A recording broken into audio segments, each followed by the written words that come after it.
Captain Marcus Vale rubbed his tired eyes as he stared at the scanner readings on his ship's main console. The numbers didn't make sense. His crew aboard the patrol vessel Vigilant had been checking routine distress signals in this quiet part of space for 3 weeks now, and nothing exciting ever happened out here. "Captain, you need to see this," called out Lieutenant Emma Stone from her station near the back of the bridge.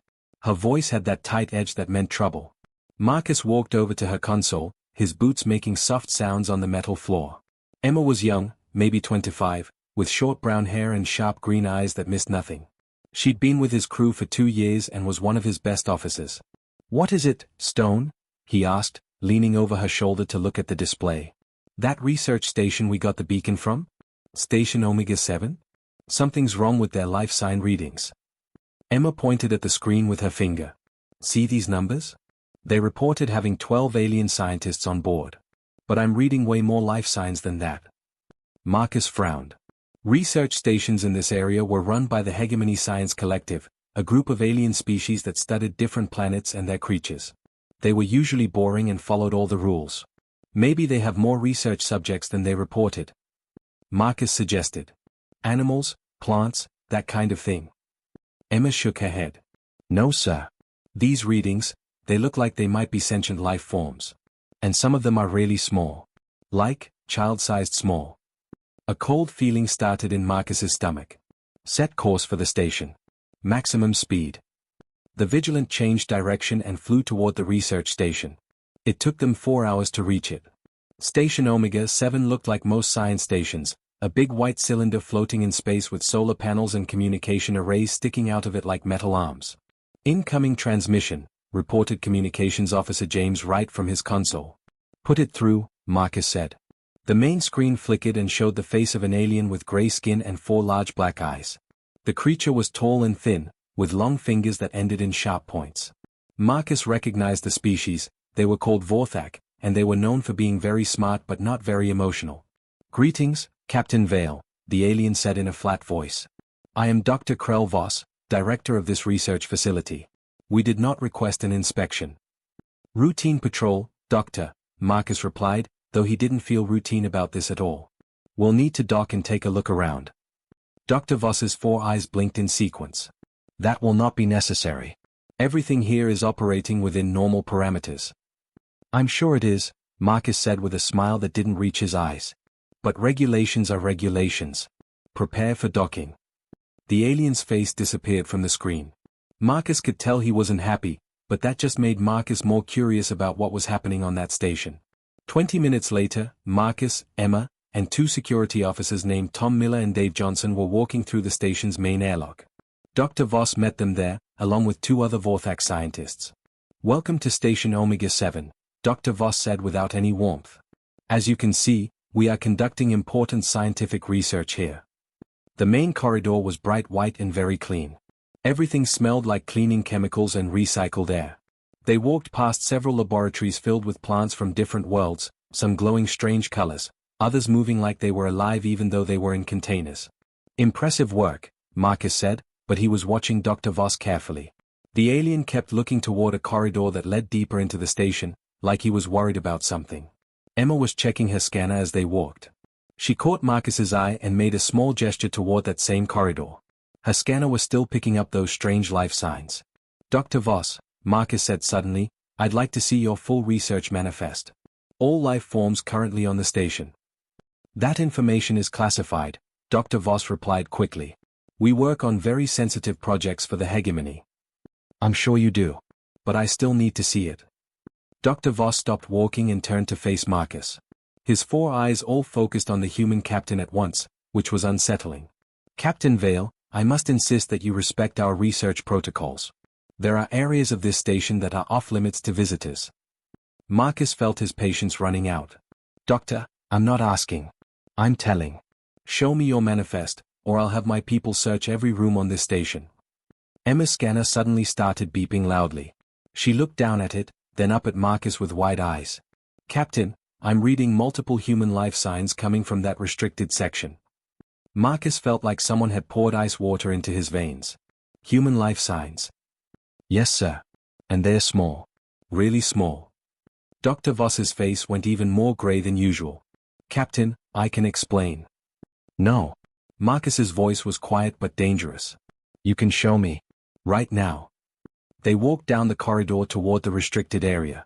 Dr. Voss moved slowly, like he was walking toward his own execution. The corridor ended at a heavy metal door with warning signs in several alien languages. Open it, Marcus ordered. Dr. Voss hesitated, then pressed his hand against a scanner next to the door. The heavy metal slid open with a soft hiss. Beyond the door was another corridor, but this one was different. Instead of laboratories, there were small rooms with transparent walls on both sides. Each room was barely big enough for a bed and a small toilet. And in those rooms were children. Human children. Marcus stopped breathing for a moment. In the first room, a little boy with sandy hair was sitting on a thin mattress, drawing pictures on the wall with his finger. He looked up when he saw them and pressed his face against the transparent barrier. Please, the boy whispered, his voice barely audible through the barrier. I want to go home. Marcus looked down the corridor and counted 23 rooms. 23 children, ranging from maybe 5 years old to 12. All of them human. All of them alone and scared. He turned to Dr. Voss very slowly. The alien was backing away from him. You have exactly 10 seconds, Marcus said in a voice so quiet and controlled that it scared even his own crew, to explain why there are human children in cages on your research station. Dr. Voss stepped backward until his back hit the wall. His 4 black eyes darted between Marcus and the children behind the transparent barriers. The little boy with sandy hair was still pressing his hands against the glass, looking at the human adults with hope in his young face. Captain Vale, Dr. Voss began, his voice shaking slightly, you must understand the situation before you make any hasty judgments. Marcus took a step closer to the alien scientist. His hands were clenched into fists at his sides. Start talking. Now. Emma moved to one of the rooms where a little girl with curly red hair sat on her bed. The girl looked maybe 7 years old and was holding a small piece of cloth like it was precious. Emma placed her hand on the barrier and the girl did the same from the other side. These subjects, Dr. Voss said, then stopped when Marcus's eyes flashed with anger at the word subjects. These children were recovered from the colony ship New Dawn approximately 8 months ago. Recovered? Tom Miller, one of the security officers, asked. What happened to their ship? Dr. Voss pulled out a small device and projected a holographic display into the air between them. The image showed a large human colony ship, broken and drifting in space. Complete system failure, Dr. Voss explained. Life support gone. Navigation destroyed. The ship was dying when we found it. We saved these children from certain death. Emma looked up from where she was still trying to comfort the little girl. Where are their parents? Where are the other adults from the ship? Dr. Voss's eyes looked away. There were no survivors among the adult population. Disease had spread through the ship before the systems failed. These children were in a separate medical bay that had better air filters. Marcus felt his anger growing, but he forced himself to stay calm. So you rescued 23 orphan children. That was good of you. But that doesn't explain why they're locked in cells. They are not cells, Dr. Voss said quickly. They are specialized living quarters designed for their safety and our research needs. Research needs? Dave Johnson, the other security officer, asked. What kind of research? Dr. Voss activated his device again. New holographic screens appeared, showing charts and data that Marcus didn't recognize. But he could see video recordings of the children, and what he saw made his blood boil. Humans are classified by the Galactic Council as a Category 5 aggressive species, Dr. Voss explained. This means they are considered extremely dangerous to galactic peace and stability. Adult humans are already feared throughout known space as the most effective warriors ever encountered. Marcus watched one of the video recordings. It showed the same little boy they'd seen first, but he was crying and banging on the walls of his room. A timer in the corner showed he'd been doing this for 6 hours straight. These children provide us with a unique opportunity, Dr. Voss continued. We can study human development from childhood to understand how their aggressive nature forms. If we can learn to control or modify these tendencies early. You're experimenting on them, Emma said, her voice filled with disgust. We are conducting vital research for the security of all galactic civilizations, Dr. Voss replied. Do you know what adult humans are capable of when motivated? They have been known to fight for days without rest, to refuse surrender even when facing certain death, to perform acts of violence that defy all logic. Marcus looked at another video screen. This one showed a different child, a girl with dark hair who looked about 10 years old. She was sitting alone in her room, and the timestamp showed she'd been in isolation for 3 weeks. What exactly are you testing? Marcus asked, though he was afraid to hear the answer. Dr. Voss pulled up more data. Pain tolerance. Stress response. Breaking points under various psychological pressures. We have documented how long human children can maintain hope in hopeless situations. We have tested their reactions to false information about their families. We have measured their responses to isolation, sleep deprivation, and controlled fear scenarios. Emma stood up quickly from where she'd been kneeling by the little girl's room. You told them their families were dead? You scared them on purpose. For science, Dr. Voss said. One subject, designated human male 06, was told his parents had died in a transport accident. His emotional breakdown lasted for 17 hours and provided excellent data on human grief responses. Marcus looked down the corridor at the boy with sandy hair. Human male 06. Tommy, according to the name tag on his door. He was 8 years old. You monster, Tom Miller whispered. Dr. Voss's 4 eyes focused on the security officer. I am a scientist serving the greater good of the galaxy. These subjects will provide data that could prevent wars and save millions of lives across dozens of species.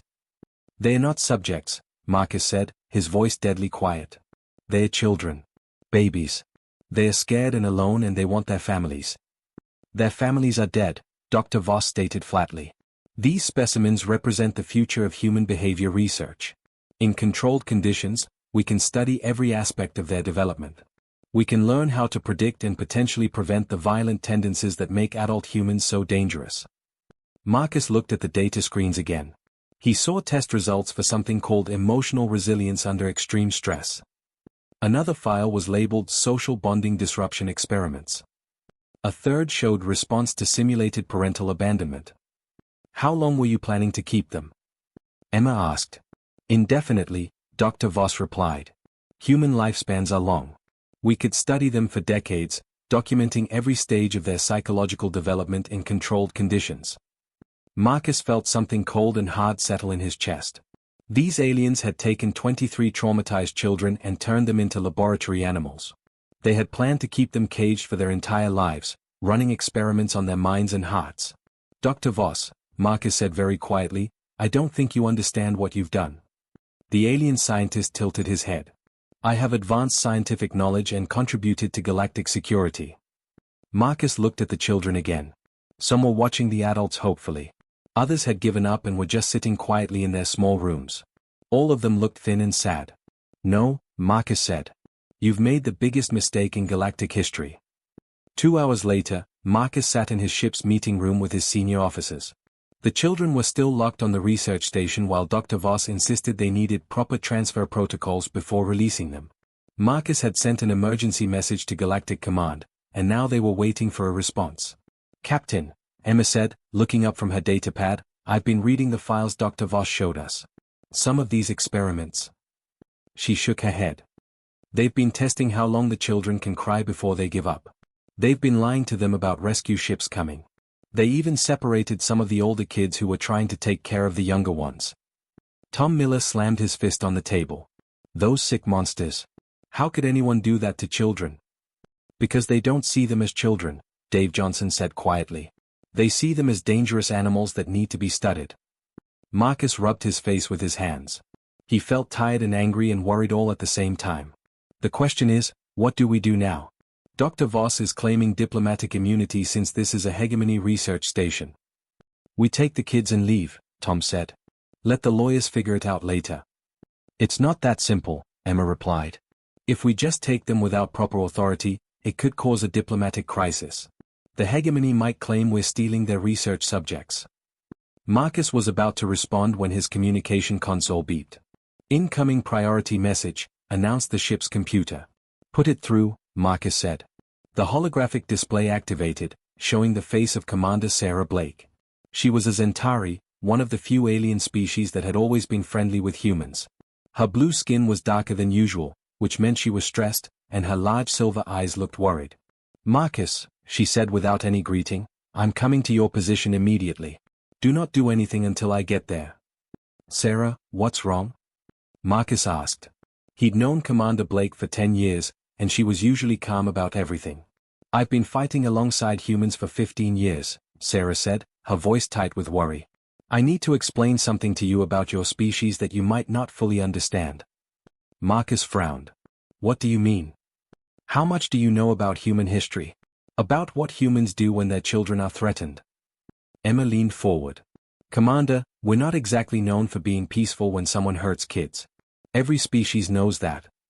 Sarah's large eyes closed for a moment. No, Emma. You don't understand. Other species fight harder when their young are in danger. Humans become something else entirely. The screen flickered as Sarah's ship moved through hyperspace toward them. Marcus, I once watched a human mother fight through 12 armed soldiers to reach her injured child. She'd been shot 3 times and had a broken arm, but she kept fighting. When she finally reached her daughter, she carried her to safety and then collapsed. That's what parents do, Tom said. No, Sarah replied firmly. That's what human parents do. I've seen Centauri parents run away and leave their children when things get too dangerous. I've seen Krellian parents negotiate with kidnappers instead of fighting. But humans? Humans will die before they let someone hurt their children. Marcus felt a strange chill run down his spine. Sarah, what exactly are you trying to tell us? Commander Blake's ship dropped out of hyperspace, and within minutes she was sitting in their meeting room. Her blue skin was almost purple with stress, and she kept moving her hands like she was nervous. Marcus, she began, 3 years ago I was stationed on a frontier world called Haven's Rest. Pirates attacked a human settlement there. They took 43 people hostage, including 8 children.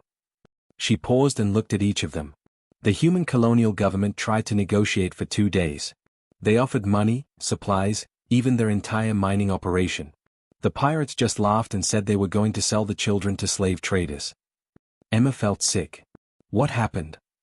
Every human on that planet, all 30,000 of them, stopped whatever they were doing and became a soldier, Sarah continued. Farmers picked up weapons. Teachers learned how to use explosives. Elderly people who could barely walk volunteered for suicide missions. They didn't just want to rescue the hostages. They wanted to make sure no pirate ever even thought about taking human children again. Dave leaned forward. Did they rescue them? Sarah nodded. They killed every single pirate. All of them. Then they tracked down the pirates' base ship and destroyed that too. Then they found the slave trading network the pirates worked for and destroyed that as well. They spent 8 months hunting down every person who had been involved in threatening those children. Marcus felt his mouth go dry. The whole colony did this. The whole colony. And when word got out to other human worlds, volunteers started arriving. People left their jobs, their families, their entire lives to help hunt down child slavers. By the end, there were over 100,000 humans involved in the operation. Tom whistled softly. That's a lot of people. Sarah looked directly at Marcus. Do you understand what I'm telling you? When humans find out that 23 of their children have been tortured in the name of science for 8 months. She trailed off. You think they'll come here, Marcus said. I think every human military ship in the galaxy will drop what it's doing and head straight for this location, Sarah replied. I think civilian ships will volunteer to help. I think you're about to see the largest human fleet movement in galactic history. Emma checked her console. Commander, I'm picking up some unusual activity on the long-range scanners. Multiple ships entering hyperspace from human territory. Sarah closed her eyes. It's already starting. Someone leaked the information. How is that possible? Marcus asked. We only sent our report 2 hours ago. Dr. Voss probably sent his own report to Hegemony Command, Sarah explained. And there are always people listening to official communications. By now, every human intelligence network in the galaxy knows what happened here. Marcus felt a cold fear growing in his stomach. Sarah, exactly how bad is this going to get? Commander Blake stood up and walked to the viewport, looking out at the research station.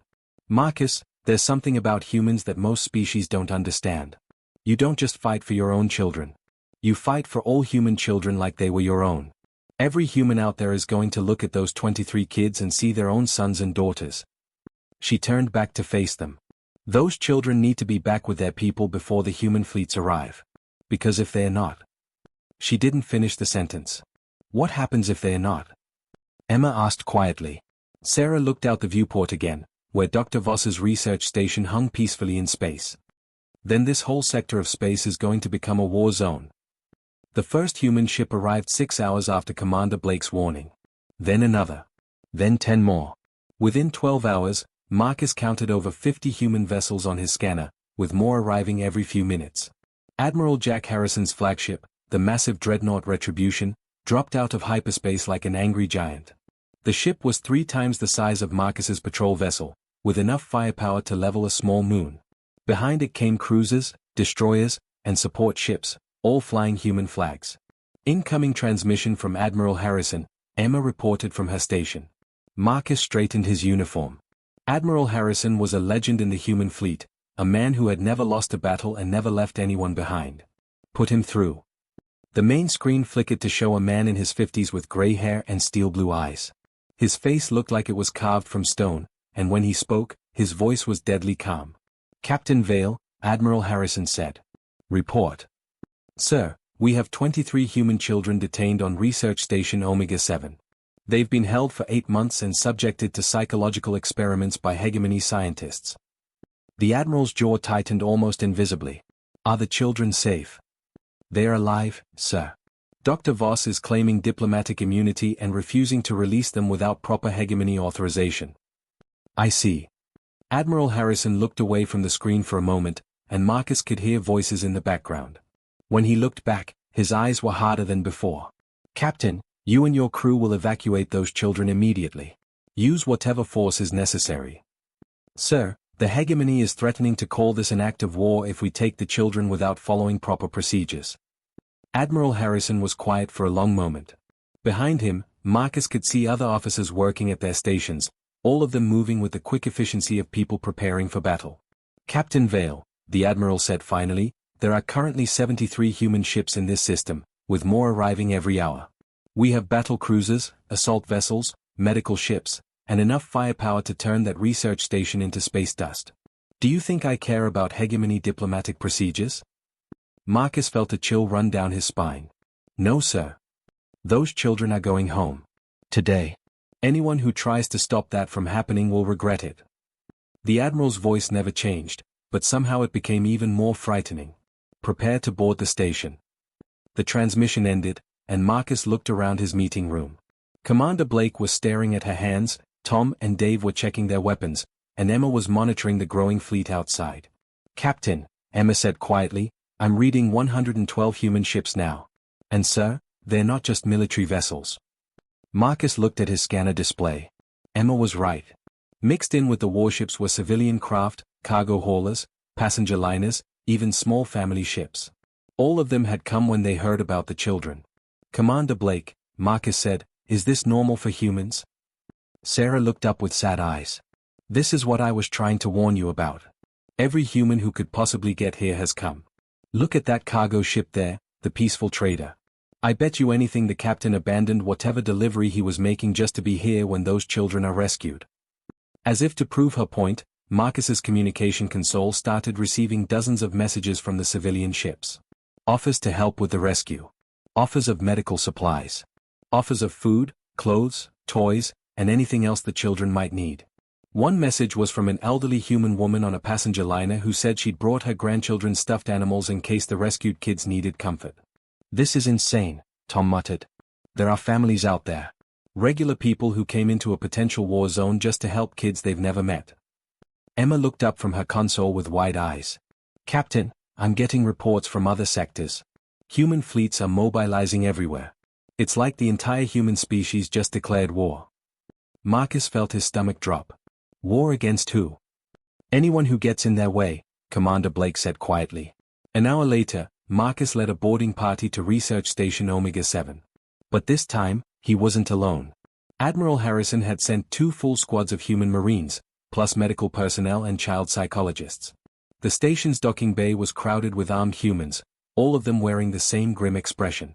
Dr. Voss met them at the airlock, surrounded by a dozen hegemony security guards. His 4 eyes were wide with fear as he looked at the heavily armed humans.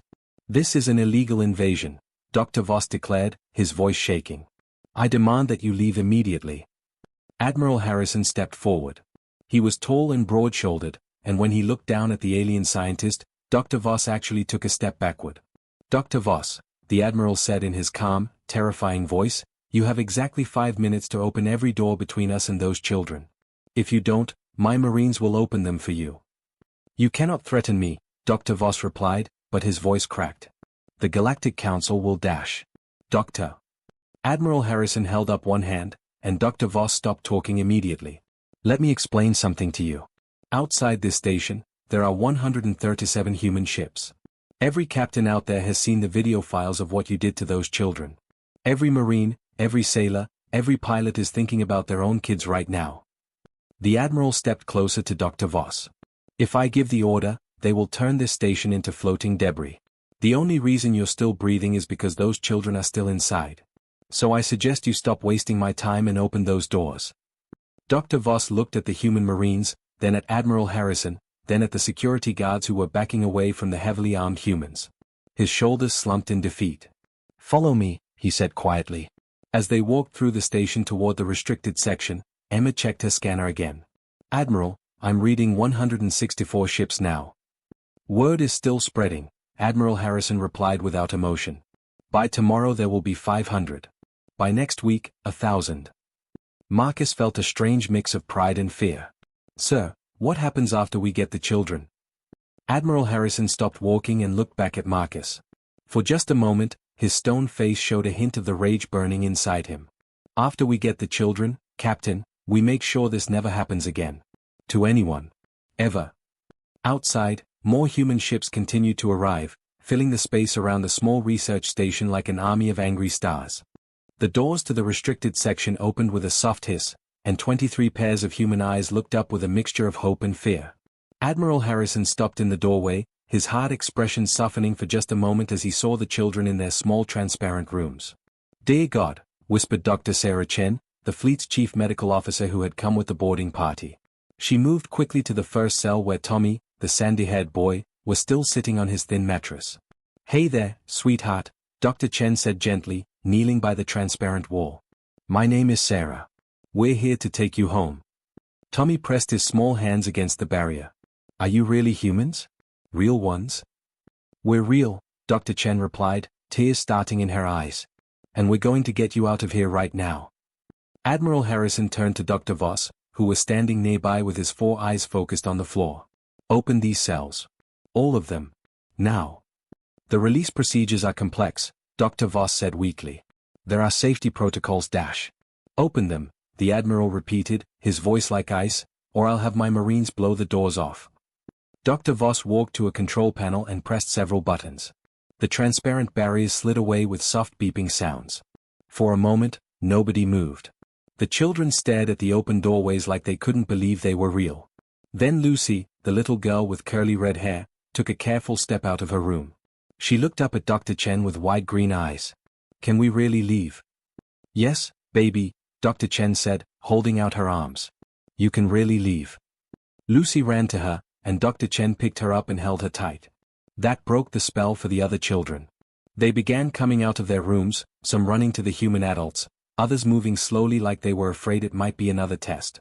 Tommy walked up to Admiral Harrison and tugged on his uniform jacket. The Admiral knelt down so he was eye level with the 8-year-old boy. Are you the captain? Tommy asked in a small voice. I'm the Admiral, Harrison replied gently. I'm in charge of all the ships that came to get you. Tommy's eyes widened. How many ships? Admiral Harrison looked at Marcus, who checked his scanner. 193 ships, sir. Still more arriving. Tommy stared at the Admiral with amazement. All those ships came for us. Every single one, Admiral Harrison said, placing a gentle hand on Tommy's shoulder. And every person on those ships would have fought anyone who tried to keep you here. An older girl named Rebecca, who looked about 12, had been helping comfort some of the younger children. She walked up to Admiral Harrison with tears streaming down her face. Sir, she said, her voice shaking, they told us nobody was looking for us. They said nobody cared because we were just orphans from a colony ship. Admiral Harrison's jaw tightened, but his voice remained gentle when he spoke to her. Rebecca, I want you to listen to me very carefully. Every human in the galaxy cares about you. You're not just orphans, you're our children. All of you.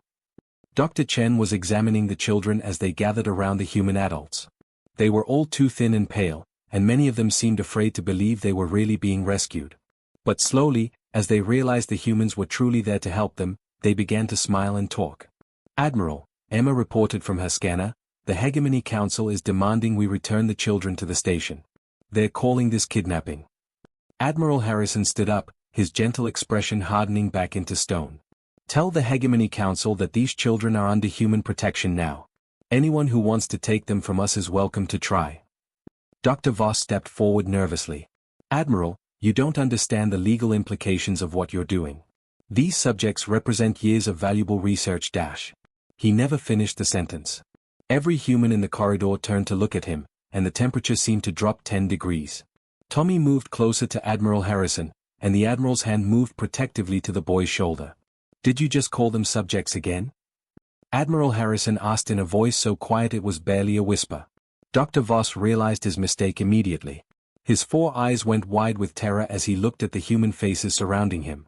Every Marine, every officer, every medical person was staring at him with the kind of anger that could melt steel.